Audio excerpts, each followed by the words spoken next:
زید حامد کون ہیں؟ یہ سوال بہت سے پاکستانیوں کے ذہنوں میں اٹھتا ہے۔ زید زمان حامد ایک دفاعی تجزیہ نگار، براس ٹیکس تھنک ٹینک کے سربراہ اور فکر اقبال کے داعی ہیں۔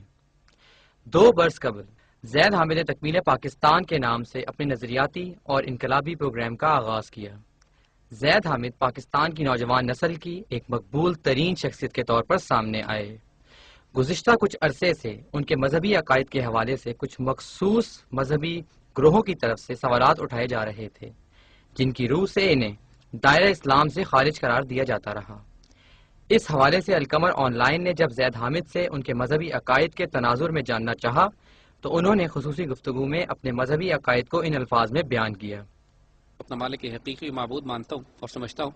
اور حضور صلی اللہ علیہ وآلہ وسلم کی نبوت اور رسالت میں نہ کسی کو شرکت حاصل ہے، نہ ہی اللہ تعالیٰ کی ذات و صفات میں کوئی شریک۔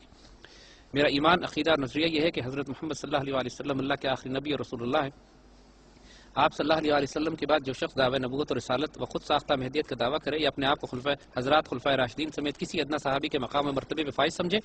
وہ شخص بلا تفریق جھوٹا، مکار، کذاب اور اختراع پرواز اور ملعون ہے۔ تمام مسلمانوں کی تسلی اور شریعت کے تقاضوں کو پورا کرنے کے لیے میں نے شرعی اور قانونی طور پر تمام شرائط کو پورا کر دیا اور اپنا عقیدہ، توحید اور رسالت کو واضح کر دیا۔ میں اللہ کے فضل و کرم سے حضور صلی اللہ علیہ وآلہ وسلم کی محبت میں ایک دفعہ پھر اعلان کرتا ہوں کہ حضرت محمد صلی اللہ علیہ وآلہ وسلم پر ایمان نبوت رکھتا ہوں۔ آپ کے بعد کسی مدعی نبوت، کذاب، نجس، ملعون، مردود اور کافر ملحد کے ساتھ میرا دینی اعتبار سے نہ کوئی تعلق تھا، نہ ہے، نہ رہے گا۔ انشاءاللہ ہر ایسے شخص کو جو عقیدہ ختم نبوت کے فلسفے کی بنیاد پر کافر اور مرتد سمجھتا ہوں۔ اللہ سبحانہ و تعالیٰ ہم سب کو ثابت رہا۔ الحمدللہ اس فقیر کا تعلق ایک سید گھرانے سے اور ہمارے خون ہی میں ادب رسول اور عشق رسول شامل ہے۔ میری ساری زندگی اللہ اس کے رسول صلی اللہ علیہ وآلہ وسلم کے دین کے دفاع اور کلمت اللہ کو بلند کرنے میں گزری ہے۔ ساری جوانی افغانستان کے میدان جنگ میں، روسی فوجوں کے خلاف جہاد میں۔ الحمدللہ آج بھی شدید ترین خطرات کے باوجود مشرق و مغرب کے کفر کے خلاف ہم اذان دے رہے ہیں۔ زید حامد کے بارے میں پاکستان کے جید علماء کرام کا کیا خیال ہے،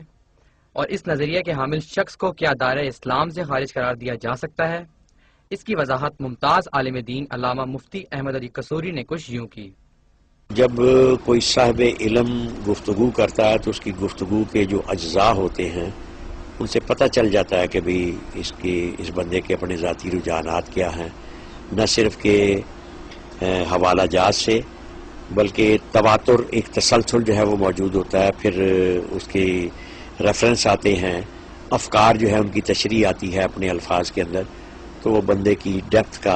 اور اپنے مضمون کے اوپر اس کا جو گرفت ہے تو پتہ چل جاتا ہے۔ میں ان کے بارے میں اچھی رائے رکھتا ہوں۔ فکر اقبال چونکہ قرآن کریم کی تعلیمات کا عطر ہے تو وہ جو بھی سونگتا ہے یا جو اس کو استعمال کرتا ہے اس کے اندر اتنی جان۔ عام سادہ زبان میں اگر یہ کہوں کہ اگر ایک فرد لیٹا ہوا ہے، سویا ہوا ہے، تو اقبال اس کو جگا دے گا، اور وہ جاگ پڑا ہے تو اس کو بٹھا دے گا، بیٹھ گیا تو اس کو کھڑا کر دے گا، جو کھڑا ہوا تو اس کو چلا دے گا، اور جو چل پڑا اس کو دوڑا دے گا، اس کو منزل کی طرف جو ہے نا وہ لے کر۔ یہ اس کے کلام کے اندر یہ تاثیر ہے۔ تو وہ مجھے خوشبو آئی ہے زید احمد صاحب کی گفتگو میں، ان کے طریقے اور ان کا اس اقبالیات کے اوپر جو گرفت۔ میں تو بڑا چھوٹی سطح کا طالب علم ہوں، مجھے اس لیے ان کی میری نگاہ میں بڑی عزت ہے کہ وہ زیادہ قادر الکلام ہیں اور بڑے اچھے انداز میں اوپر فکری بلند سطح کے اوپر جا کر جیسے کیس کو آرگو کرنے کی ضرورت ہوتی ہے تو وہ بہترین انداز میں وہ ان کے اندر یہ صلاحیت موجود ہے۔ انہوں نے مزید کہا کہ اسلام کسی بھی شخص کو یہ اجازت نہیں دیتا کہ کسی راسخ العقیدہ مسلمان کے ایمان کے بارے میں سوالات اٹھائے جائیں۔ میں شخصی حوالے سے بات جو ہے وہ آپ اصولی ایک بات جب طے ہو جائے نا تو اس کا جہاں بھی استعمال آ جائے کسی بھی فرد کے اوپر، یعنی اگر ایمان سب سے بلند درجہ ہے تو اس کے مقابلے کے اندر کفر جو ہے وہ سب سے بدترین پستی ہے، تو کسی شخص کے بارے میں کفر کا فتویٰ دینا، لگانا تو یہ سب سے انتہا کی چیز ہے نا۔ تو جب وہ دین جو کہ آپ کو کسی کے اوپر معمولی اخلاقی حوالے سے بھی تہمت لگانے کی اجازت نہیں دیتا، اخلاقی اعتبار سے بغیر کسی دلیل کے وہ تہمت لگانے کی اجازت نہیں دیتا، غیبت کی اجازت نہیں دیتا، تو اس کے اوپر کفر کا فتویٰ لگا دینا کسے باشد. سوال زید ایک فرد کا نہیں ہے، اور خاص طور پر جب پھر ایک فرد جو ہے وہ دو ٹوک انداز میں جب وہ بندہ موجود ہو، اس سے وضاحت جو ہے وہ طلب کی جا سکتی ہے. اگر کوئی شک شبہ ہے تو اس کے ساتھ براہ راست بات کی چیت کی جا سکتی ہے. تو اس سے زیادہ بڑی بددیانتی اور کوئی نہیں ہوگی، اور دین سے ناواقفیت اور دین کو کاروبار بنانے کے مترادف ہوگا کہ آپ اپنی کوئی پس پردہ جو آپ کے کوئی خفیہ عزائم ہوں، یا کوئی آپ کی خواہشات ہوں، یا آپ کی کوئی عداوت ہو، یا آپ کا کوئی کینہ ہو، یا آپ کو کوئی اختلاف ہے، تو اس اختلاف کو آپ کفر کی سطح پر لے جا کر کسی کے ساتھ، تو اس سے بڑی بددیانتی جو ہے وہ اور کوئی نہیں ہو سکتی. تو ایک اصول جب سامنے آ جائے، یعنی کسی کے اوپر کفر کا فتویٰ اس وقت تک نہیں آ سکتا جب تک کہ وہ ضروریات دین میں سے کسی کا انکار نہ کرے،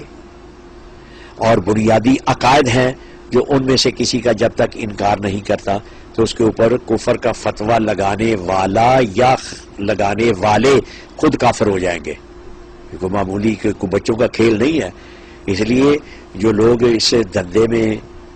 پڑ جاتے ہیں اپنے مذموم مقاصد کے لیے پس پردہ یا کسی اختلاف رائے کی بنا پر، تو وہ دین کی کوئی خدمت نہیں کر رہے اس معاشرے سوسائٹی کے اندر، بجائے اس کے کہ آپ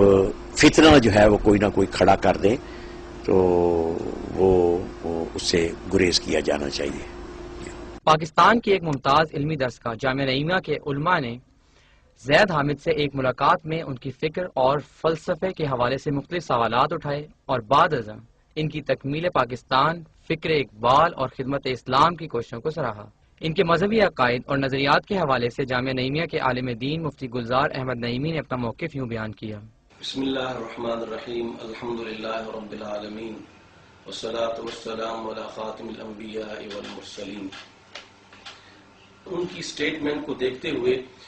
کوئی بھی مسلمان ان کے ایک راسخ العقیدہ مسلمان ہونے کی حیثیت میں کوئی شک نہیں کر سکتا. میں سمجھتا ہوں کہ انسان جو اپنے ظاہری اعتقادات کو لوگوں کے سامنے لے کے آتا ہے اور جس انداز سے وہ اپنے بیانات اور گفتگو کرتا ہے، اس کے مطابق اگر کوئی ایسی چیز جو قرآن و سنت کی روشنی میں اللہ جل شانہ کی وحدانیت، آپ صلی اللہ علیہ وسلم کی رسالت اور دیگر جو ایمانیات ہیں ان کے حوالے سے اگر کوئی مخالفت نہیں ہے بلکہ وہ حمایت ہے اور اس پر عقیدہ ہے، تو میں سمجھتا ہوں وہ پکا اور سچا مسلمان ہے. اس حوالے سے اگر کوئی اس قسم کے عقیدہ رکھنے والے شخص کو کافر یا غیر مسلم یا کسی انداز سے جو ہے وہ مسلمانوں کی صف سے خارج کرنا چاہتا ہے، تو میں سمجھتا ہوں کہ یہ اس شخص کے ساتھ زیادتی ہے. قرآن و سنت کی روشنی میں اللہ کا دین انہیں کوئی یہ اتھارٹی نہیں دیتا کسی کو بھی کہ وہ کسی بھی مسلمان کو جو یہ عقائد رکھتا ہو اس کو غیر مسلم کہے. باقی ہمارے سامنے سید زید زمان حامد صاحب کا یہ بیان اور یہ پریس ریلیز اور ان کے ساتھ جو میری ذاتی گفتگو ہوئی ہے، مجھے یہ شرح صدر ہوا ہے کہ ان کے مسلمان ہونے میں کسی قسم کا کوئی شک و شبہ نہیں ہے. ہم ظاہراً جو معاملات اور سٹیٹمنٹس ہمارے پاس آئی ہیں، ہم نے ان کے مطابق دیکھا ہے کہ قرآن و سنت کی روشنی میں وہ ایک مسلمان ہیں اور ان کے اسلام میں کسی قسم کا کوئی شک نہیں ہے. اللہ جل شانہ ہمیں قرآن و سنت کو سمجھنے کی توفیق نصیب فرمائے، اور اللہ اور اس کے رسول کے ساتھ محبت اور اہل ایمان کے ساتھ محبت کی توفیق نصیب فرمائے. عالم دین مفتی ضیاء الحبیب صابری نے زید حامد کے مذہبی عقائد کو ہر طرح کے شک و شبہ سے بالاتر قرار دیتے ہوئے فکر اقبال اور تکمیل پاکستان کے حوالے سے ان کی کوششوں کی تعریف کرتے ہوئے یہ کہا. تکمیل حصول پاکستان کے لیے جو ہمارا نعرہ تھا لا الہ الا اللہ، اور اب 62 سال گزرنے کے بعد کسی کو خیال نہیں آیا، لیکن اللہ تعالیٰ نے اپنے محبوب علیہ السلام محمد رسول اللہ کا ایک ایسا دیوانہ پروانہ پیدا کر دیا جس کو اللہ تعالیٰ نے یہ توفیق دی کہ وہ مقصد پاکستان کی نشاندہی کرے. اور مقصد پاکستان انشاءاللہ تعالیٰ 23 مارچ کو مینار پاکستان پہ اس کا اعلان کیا جائے گا کہ مقصد پاکستان کیا، لا الہ الا اللہ کے بعد مقصد پاکستان کیا، محمد رسول اللہ. تو یہ تحریک بہت عظیم الشان تحریک ہے، اور پاکستان کی تاریخ میں یہ صرف اور صرف مقصد پاکستان کے حصول کی خاطر